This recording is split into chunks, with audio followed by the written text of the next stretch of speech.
Hello guys! Welcome to my vlog. Today's video guys ay bubuksan natin ang regalo ng aking anak. Ay ilang araw niya na yan inuutusan na buksan ko. Ayaw kong buksan kasi nga puro kalokohan ng laman. Biro mo ba naman? Ilang araw na yan silang gina-frank nila ako. O tingnan mo naman, kalokohan yan eh. Ilang plastic ang pinag-cover niya dyan. Matawa-tawa ako. Sabi ko, bubuksan ko yan kung mag-isa ko lang. Pero kung habang binubuksan ko pinapanood mo, wag na lang. Kaninang umaga, ako lang mag-isa. Agoy! Binuksan ko man, Diyos ko po. Tawa ako ng tawa. Pinipigilan ko lang yung tawa ko.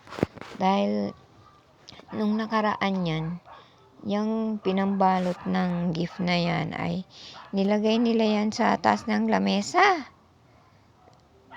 Tapos, hindi ko binuksan. Pinitik-pitik ko lang. Abay, mabigat.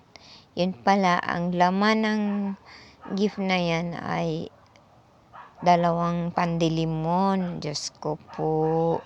At saka isang tumbler na walang takip. Ay, puro kalokohan talaga ang laman ng mga utak ng mga bata na ito. Matawa-tawa akong kalokohan nila. Tingnan nyo po ang laman. Diba? Puro pa kalokohan ang pinaggagawa nila. Ayan ang regalo sa akin ng aking anak. Diyos ko.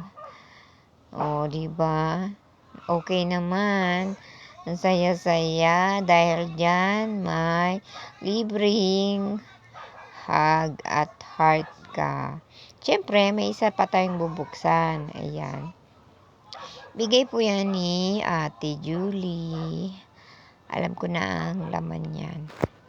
Coffee mug. Siyempre, hindi nawawala yan dahil mahilig ako sa kapehan.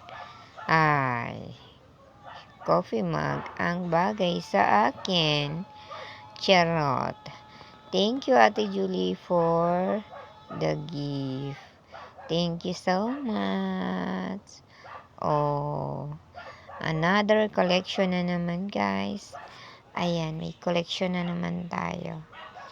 Thank you for watching.